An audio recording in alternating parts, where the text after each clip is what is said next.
अब एक बार इसमें सुप्रीम कोर्ट का भी एक बीच में मामला गया था, सुप्रीम कोर्ट गया हुआ था। पहले तो मैं अनुराग जी को बधाई देना चाहता हूं, बहुत अच्छे से बताया, अच्छे से डिटेल में मेरे ख्याल से उस सारी बात का जिक्र उन्होंने कर दिया। एक्चुअली जब ये सारा मसला चल रहा था तो एएसआई की रिपोर्ट सुप्रीम कोर्ट के पास थी।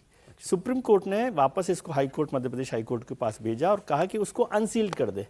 ये एएसआई की रिपोर्ट सील्ड रिपोर्ट कोर्ट को पेश की गई थी, तो उनका इसको अनसील करें और अनसील करके इस पर अच्छा, इसकी फाइंडिंग सुप्रीम कोर्ट के कहने के बाद बताई गई, बाद में बताई गई, हाई कोर्ट को बताई गई और हाई कोर्ट ने उसको उसके बाद हियरिंग की, जो रेगुलर हियरिंग हो रही थी। और 12 मई को ये फैसला रिजर्व किया गया था। मैं देख रहा था कि 9 तारीख तक कंटिन्यूशन में चल रही थी अप्रैल में पूरे के पूरे।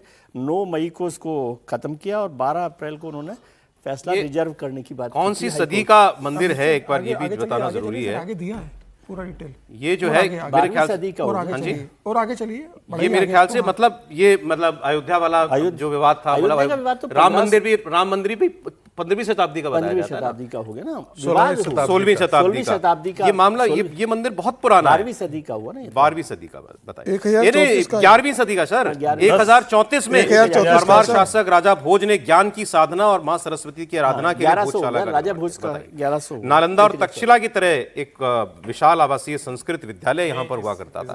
थोड़ी सी बड़ा पुराना विवाद से इतर थोड़ी जो एक लाइन अभी आपने बोली तो मुझे लगता है हमारे पास सिर्फ नालंदा तक्षशिला नहीं था, भारत के हर हिस्से में ज्ञान के अपने केंद्र थे, जिनके आधार पर मंदिरों के इर्द गिर्द शानदार आर्थिक व्यवस्था थी, जिसके आधार पर हम जो कहते हैं ना कि 1000वीं शताब्दी तक, या उस वक्त जो हम कहते हैं कि हमारा हिस्सा 25 से 45% हुआ करता था वर्ल्ड ट्रेड में, वो इन वजहों से था। और दुनिया के बड़े बड़े विद्वान जो पढ़ने के लिए आते थे वो हमसे ज्ञान लेने आते थे। तो विश्वगुरु ये है। ये जो आजकल लोग मजाक करते हैं ना कि विश्वगुरु क्या बनोगे, वो आज के इस संदर्भ को देखकर ये समझना पड़ जाएगा। सर एक चीज और मुझे कहना चाहता था, अगर आप लोग भी सहमत हो तो, ये फैसला बड़ा साफ फैसला है, क्लियर फैसला है। भाई ये मंदिर है और यहाँ मंदिर है, यहाँ पूजा ही होगी। अब क्योंकि अब पहले ये था कि भाई स्ट्रक्चर को बदलने की कोशिश की गई, तो एक दिन नमाज पढ़ लो, एक दिन पूजा कर लो, नहीं, वो अब नहीं, अब इसको मंदिर करार दिया गया है और सर्वे की रिपोर्ट के आधार पर पा दिया गया है। सौरभ, ये फैसला अभी तो हमने देखा नहीं है, डिटेल नहीं है, लेकिन जिस ढंग से आ रहा है टेलीविजन पे, मैं कहूंगा कि अयोध्या से भी ज्यादा क्लैरिटी के साथ ये फैसला है। वही बात, इसलिए मैं कह रहा हूं कि अयोध्या को सिविल सूट माना गया था, ध्यान रखिएगा, और सिविल सूट के आधार पर उसमें यह भी जिक्र किया गया था कि हम आस्था के आधार पर, ऐसा लगता है कि यह मंदिर था। यहां एएसआई की रिपोर्ट को ही साक्ष्य पूरी तरीके से प्रमाणित किया गया था। अयोध्या के मामला में आप देखेंगे तो उसमें बार बार इस चीज का जो मुस्लिम पक्ष भी कहता है कि इसे तोड़ करके वहां पर मस्जिद बनाई गई थी। ये तो कहीं से नहीं लिखा हुआ मिला है सर। वो कॉलम दिख रहे हैं, वो कॉलम देखिए ना, ये इसको मेरा स्क्रीन पे लीजिएगा। मैंने कहा ना, आप यहाँ जो सर एक सेकंड, अनुराग कुछ कह रहे हैं, शायद कुछ लोग हैं उनके साथ। अनुराग बोलिए। मैं आपको यहाँ पर भले ही 163 लगी हो बीएनएस की, लेकिन एक मंदिर के अंदर तमाम जो हिंदू संगठन हैं वो पहुंच गए और नारे लगाते दिखाई दे रहे हैं।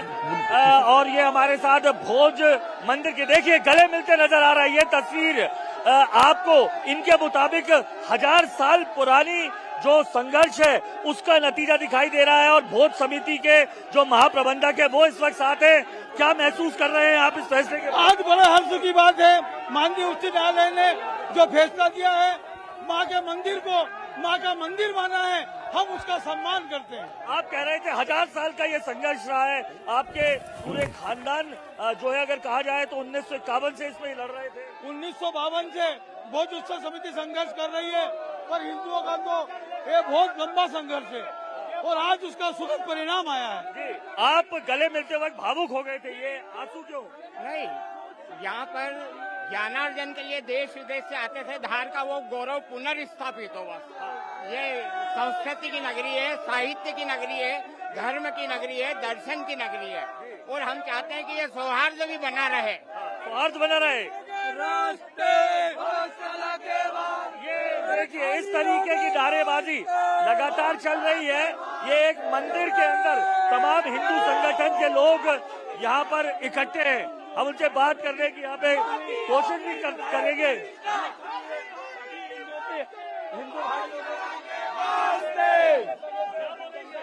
आज हम सब हिंदू समाज की सभी की जीत है और ये उच्च न्यायालय ने आज एक मोहर लगा के ये साबित कर दिया जो हम इतने समय से बोल रहे थे कि बहुत सारा हिंदुओं की है वो मंदिर है। आज उच्च न्यायालय ने भी मंदिर था, मंदिर है और मंदिर रहेगा। आज हमारे सभी हिंदू भाइयों की जीत हुई है, सभी हिंदू भाई की जीत हुई है।